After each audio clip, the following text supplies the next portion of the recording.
సింగపూర్లో మన తెలంగాణ ముఖ్యమంత్రి రేవంత్ రెడ్డి పడవలో ప్రయాణిస్తున్నాడు విహారయాత్ర. నేను 2002లో 5వ ప్రపంచ తెలుగు మహాసభలకు సింగపూర్ వెళ్ళాను.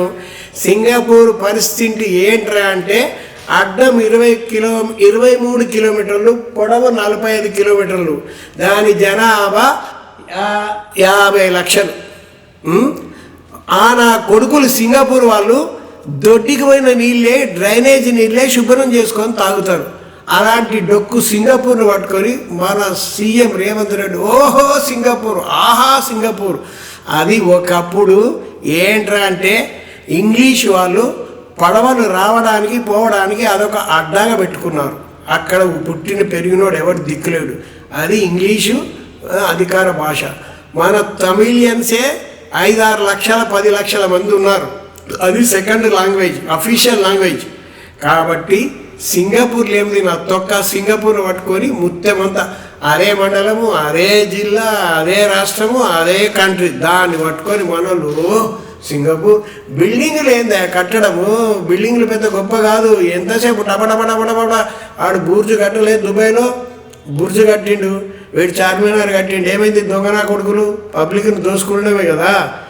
అప్పట్లో రాజుల కొడుకులు అంతా పబ్లిక్ని దోసుకొని గుడులు కట్టారు, ఇంగ్లీష్ నా కొడుకులు దోసుకొని చర్చిలు కట్టారు, తుర్కనా కొడుకులు దోసుకొని మసీదులు కట్టారు. పేద ప్రజలకు ఒరిగింది ఏమీ లేదు. అందుకే మాది పేదల పార్టీ, పాటా పార్టీ. మచ్చల్ల వెంకటరెడ్డి మాట్లాడుతున్న కామ్రేడ్ను. పేదలకు సేవ చేసే నా కొడుకు ఇప్పటిదాకా ప్రపంచంలో పుట్టలేదు. నేను పుట్టాను. పేదల ప్రతి ఒక్కరికి నెలకు 30,000 జీతం ఇస్తా, పని కల్పిస్తా. పని ఉన్నా లేకున్నా ప్రతి ఒక్కరికి పని దొరికేంత వరకు నెలకు 30,000 జీతం ఇస్తా. పాటాపాటి కోటేసి అధికారం ఇవ్వండి. మచ్చల్ల వెంకటరెడ్డి మరీ చెప్తున్నా. ప్రతి పేద మహిళలందరికీ ఉచితంగా కారిస్తా. ప్రతి పేద మహిళలందరికీ ఉచితంగా 2 తులాలు గోల్డ్ చైన్ ఇస్తా. ఎవ్వరు ఖాళీగా ఉండొద్దు. బీడీలు చేసి ఆడవాళ్ళు ఆ తంబాకు పీల్చుకొని వాళ్ళకు క్యాన్సర్ వస్తుంది. అందుకని మా పాటాపాటి అధికారం రాగానే వాళ్ళకి నెలకు 30,000 జీతం ఇచ్చి పని చేపిస్తాము. తంబాకు చేయడము, బీడీలు చేయడము బంద్ చేపిస్తాము, మందు బంద్ చేపిస్తాము. కాబట్టి ఈ కాంగ్రెస్ పార్టీ డొక్కు పార్టీ, కాంగ్రెస్ అబద్ధ పార్టీ, కాంగ్రెస్ లంగ పార్టీ, కాంగ్రెస్ బట్టబది పార్టీ, కాంగ్రెస్ 420 పార్టీ. కాంగ్రెస్ నమ్మొద్దు, బీఆర్ఎస్ నమ్మొద్దు, బీజేపీ నమ్మొద్దు. ఇన్నేళ్ల నుంచి పరిపాలిస్తున్నారు. పేద ప్రజలు ఏమైనా మార్పు ఉందా? ఏమీ లేదు. ఆ గుడిసెల్లో చచ్చారు, ఆ ఈగల్లో చచ్చారు, ఆ పందుల్లో చచ్చారు. ఆ లేరిగినాయి పందులు తింటాయి. పందులను తీసుకొని కట్ చేసుకొని మళ్ళీ వీళ్ళు తింటారు. అలాంటప్పుడు ఆరోగ్యం ఏం బాగుంటుంది? గనేరియా రాదా? చికెన్ గున్యా రాదా? మలేరియా రాదా? జనాలు చావరా? డ్రైనేజీ వ్యవస్థ బాగుందా? అడిగేవాడు ఎవడు? అందుకే పాటాపాటి ఓటు చేయండి. ఈ కాంగ్రెస్ నమ్మొద్దు. సింగపూర్ను పట్టుకొని ఆహా ఓహో ఏముంది సింగపూర్లో నా తొక్క, డ్రైనేజీ నీళ్లు శుభ్రం చేసుకొని తాగుతారు. అది సింగపూర్ గతి. ఇది ఎవరికి తెలుసు? నాకు తెలుసు. ఇది కాంగ్రెస్ వాళ్ళు చెప్తారా? చెప్పరు కదా, నేను చెప్తున్నా కదా. అందుకని ఇక ముందు కాంగ్రెస్ కోటేయద్దు, బీజేపీ కోటేయద్దు, బీఆర్ఎస్ కోటేయద్దు. నాకు కోటేసి గెలిపియండి.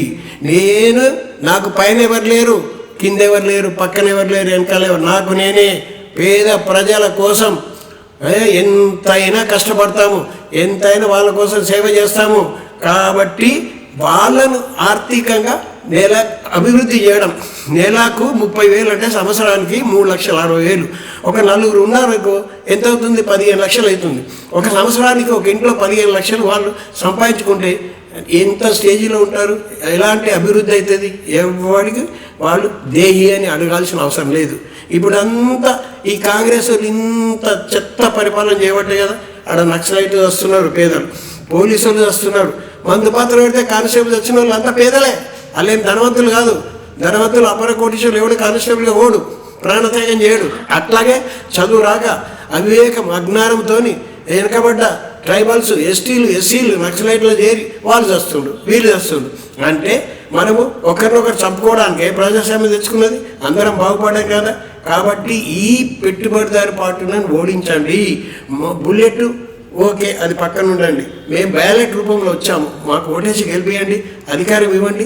పేద ప్రజలారా, పేద మహిళలారా మరీ కోరుతున్నాను. ఒక్కసారి మాకు కూడా అవకాశం ఇచ్చి చూడండి. ఓకే. పాటాపాటికే మీ ఓటు, మచ్చల వెంకరెడ్డికే మీ ఓటు, పేద మహిళల ఉచిత కారుకే మీ ఓటు, 2 తులాల గోల్డ్ చైన్కే మీ ఓటు. అధికారం ఇవ్వండి, ఓటు వెయ్యండి.